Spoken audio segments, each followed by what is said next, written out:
Araling Panlipunan 7, Term 1, Week 7. Mga sinaunang kabihasanan sa Timog Silangang Asya o ang mainland o pangkontinente at insular o pangkapuluan.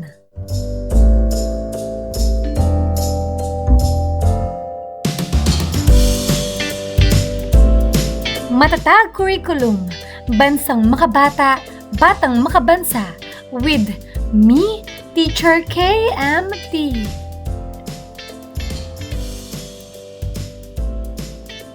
Magandang araw! Ngayon ay pag-aaralan natin ang tungkol sa mga sinaunang kabihasanan sa Timog Silangang Asya o ang mainland o pangkontinente at insular o pangkapuluan.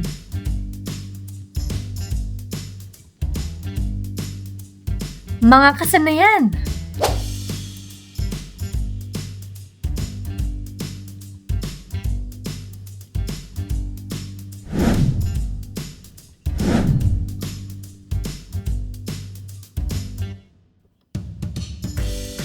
Kaugnay na paksa bilang isa. Mga sinaunang kabihasanan sa mainland o pangkontinenteng Timog Silangang Asya. Maikling balik-aral. Panuto, punan ng tamang letrang patinig ang kahon upang mabuo ang salita o konseptong may kinalaman sa paksang tatalakayin. Para sa unang bilang, ano kaya ang tamang sagot? Magaling. Imperyo. Pangalawa, ito ay kabihasanan. Pangatlo, ito ay mainland. Pang-apat, ito ay insular.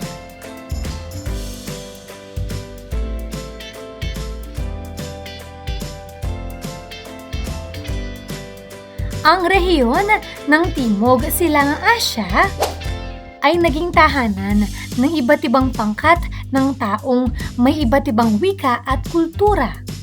Sa paglipas ng panahon, ang mga pinaghalo-halong lahi ng mga sinaunang tao at mga nandayuhan ay nagbunga ng iba't ibang lahi na pinagmulan ng mga kasalukuyang tao sa rehiyon.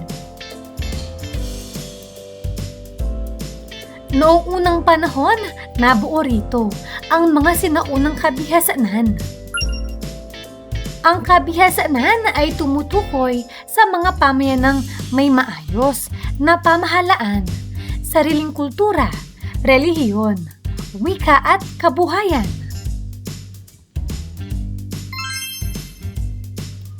Ilan sa mga sinaunang kabihasanan sa mainland Southeast Asia o ang pangkontinente ay ang Funan, Angkor o Kamay, Pagan, Tonggu, Le at Ayutthaya.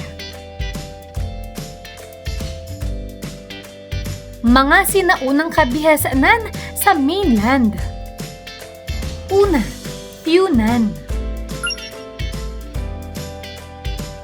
Itinuturing na isa sa mga pinakamaagang kaharian sa mainland Southeast Asia.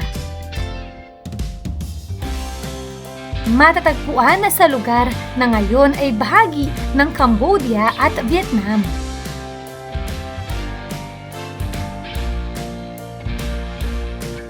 Yumaman dahil sa pakikipagkalakalan sa India at China. Naging daan ito sa paglaganap ng Hinduismo at Budismo sa rehiyon. Pangalawa, Angkor o Kamay.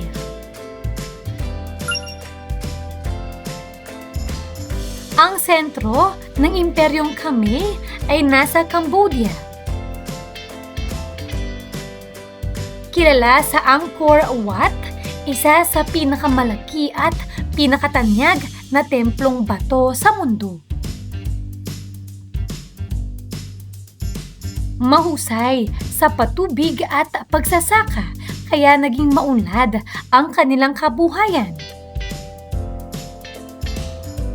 Umunlad ang kanilang sining, arkitektura at kultura. Pangatlo, pagan. Sinaunang kaharian sa Myanmar.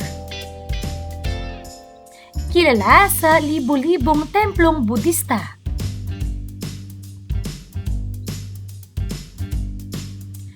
Pinag-isa nito ang malaking bahagi ng Myanmar. Pinalaganap ang Budismo at napaunlad ang relihiyon at kultura. Pang-apat, Tonggu. Isa ring makapangyarihang kaharian sa Myanmar. Pinalawak ang nasasakupan at pinag-isa ang maraming lupain.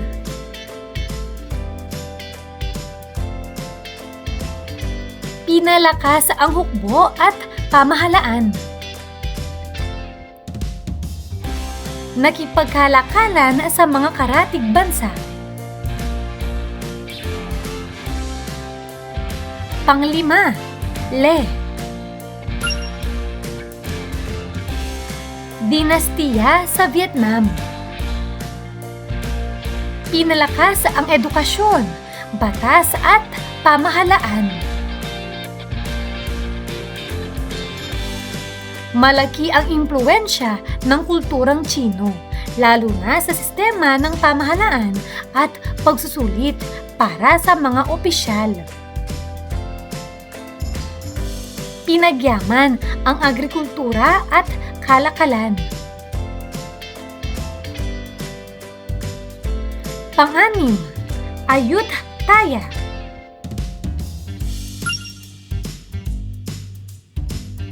Sinaunang kaharian sa Thailand.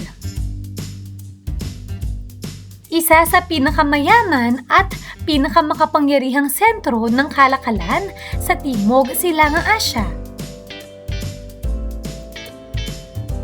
Nakipagkalakalan sa mga bansang Asyano at Europeo. Umunlad ang kultura, sining at diplomasya. Mahalagang katangian ng mga sinaunang kabihasanan. May maayos na pamahalaan. May sariling kultura at relihiyon. Nakikipagkalakalan sa ibang bansa. Mahusay sa pagsasaka at paggamit ng mga ilog. Gumagawa ng magagandang templo at gusali. Maikling pagsusulit. Paano to? Itapat ang Hanay A sa tamang sagot sa Hanay B. Hanay A. Hanay B. Para sa unang bilang, sinaunang kabihasanan na kilala sa Angkor Wat. Narito ang mga pagpipilian. A. Ayutthaya. B. Pagan. C. Funan. D. Angkor o Khmer. E. Le. Pangalawa, sinaunang kaharian sa Myanmar na kilala sa maraming templong Budista.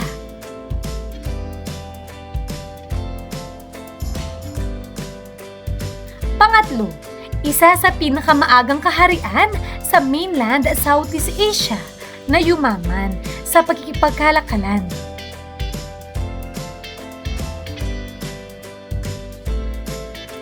Pang-apat, sinaunang kaharian sa Thailand na naging sentro ng kalakalan. Pang-lima, dinastiya sa Vietnam na nagpaunlad ng edukasyon at pamahalaan.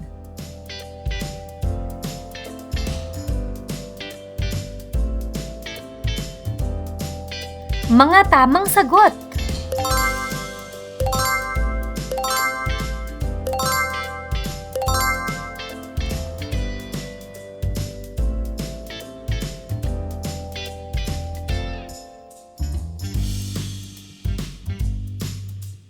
Kaugnay na paksa bilang dalawa, mga sinaunang kabihasanan sa insular o pangkapuluang Timog Silangang Asya. Maikling balik-aral. Paano to? Lagyan ng check kung ang pangusap ay nagpapakita ng katangian ng sinaunang kabihasanan at X naman kung hindi. Una, mahusay sa paglalayag. Pangalawa, walang sariling kultura. Pangatlo, nakikipagkalakalan sa ibang bansa. Pang-apat, may sariling pamahalaan. Panglima, hindi gumagamit ng dagat sa kabuhayan.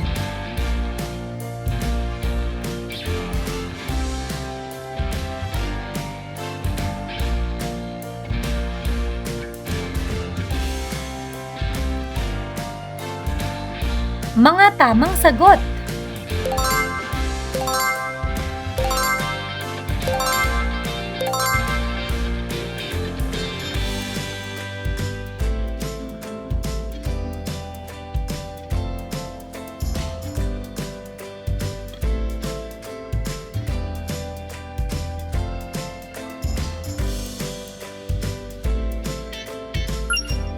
Sa pag-aaral ng kasaysayan ng Timog Silangang Asya, ito ay madalas na itinuturing na resulta lamang ng mga dakilang sibilisasyon ng India at China.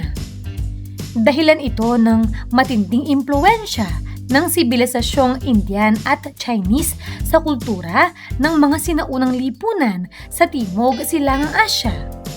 Ito ang tinatawag na tradisyonal na pananaw. Sa makabagong pananaw, tinatanggap na sumailalim sa Indianisasyon at paglaganap ng impluwensyang Chinese ang Timog Silangang Asya. Ngunit, sa kabila ng mga nasabing impluwensya, may sariling pagkakakilanlan ang Timog Silangang Asya na tumanggap ng impluwensya sa labas, subalit iniangkop at iniakma ito sa lokal na sitwasyon.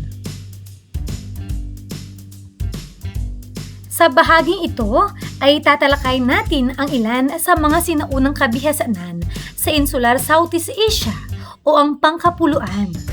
Ang Srivijaya, Sailendra, Majapahit at Malacca.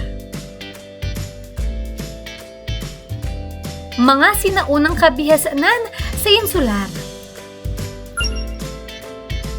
Una, Srivijaya. Ang Srivijaya ay isang sinaunang kabihasanan sa Sumatra, Indonesia. Naging maunlad ito dahil sa pagkikipagkalakalan sa ibang bansa gamit ang mga barko. Isa ito sa pinakamakapangyarihang kaharian sa dagat noon.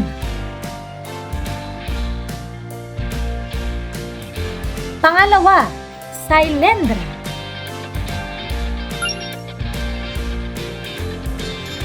Ang Sailendra ay isang sinaunang kabihasanan sa Java, Indonesia. Kilala ito sa pagpapalaganap ng Budismo at sa pagpapatayo ng Borobudur, isang malaking templong Budista. Pangatlo, Majapahit. Ang Majapahit ay isang sinaunang kabihasanan sa Java, Indonesia. Lumakas ito dahil sa mahusay na pamamahala at pakikipagkalakalan. Naging sentro rin ito ng kultura at sining. Pang-apat, Malacca. Ang Malacca ay isang sinaunang kabihasanan sa tangway ng Malay. Naging tanyag ito bilang sentro ng kalakalan dahil maraming mga ngalakal mula sa iba't ibang bansa ang dumaraan dito upang makipagpalitan ng mga produkto. Mga katangian ng mga sinaunang kabihasanan sa Insular Timog Silangang Asya. Mahuhusay sa paglalayag at paggamit ng mga bangka. Nakikipagkalakalan sa mga karatig bansa. May sariling pamahalaan, kultura at relihiyon. Maraming naninirahan malapit sa dagat. Mahalaga ang dagat sa kanilang kabuhayan at pamumuhay. Maikling pagsusulit. Paano to? Sagutin ang mga sumusunod na tanong. Una, ano ang ibig sabihin ng insular o pangkapuluang Timog Silangang Asya? Pangalawa, magbigay ng dalawang bansang kabilang sa Insular Timog Silangang Asya. Pangatlo, ano ang isang sinaunang kabihasan ng matatagpuan sa Indonesia?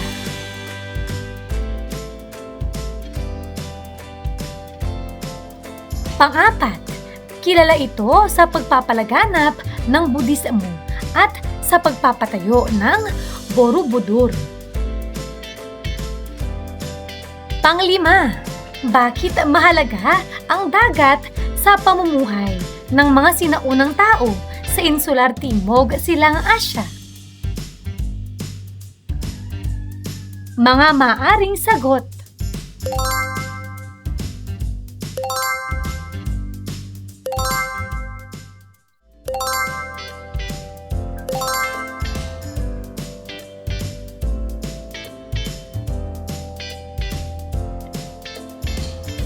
Kabuang pagsusulit. Paano to? Suriin ang mga sumusunod na pahayag. Isulat ang ML kung mainland at IL kung insular na bibilang ang mga sumusunod na kabihasanan. Una, Funan. Pangalawa, Angkor o Kamay. Pangatlo, Sailendra. Pang-apat, Ayutthaya. Pang-lima, Malacca. Pang-anim, Pagan.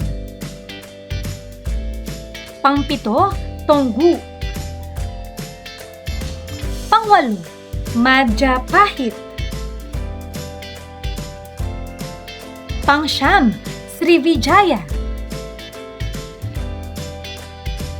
Pang-sampu, Leh.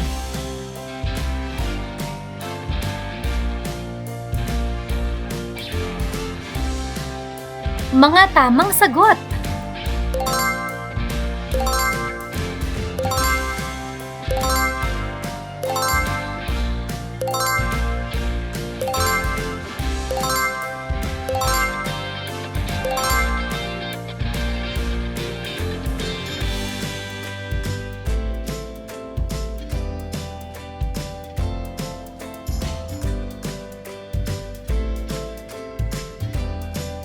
Mahusay! Ano ang mga natutuhan mo sa araw na ito? Ngayong araw na ito, natutuhan ko ang tungkol sa mga sinaunang kabihasanan sa mainland o pangkontinenteng Timog Silangang Asya. At ang mga sinaunang kabihasanan sa insular o pangkapuluang Timog Silangang Asya.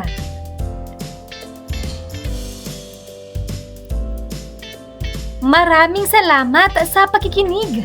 Sana ay may natutuhan kayo. Huwag niyong kalimutan pindutin ang like, share, at subscribe.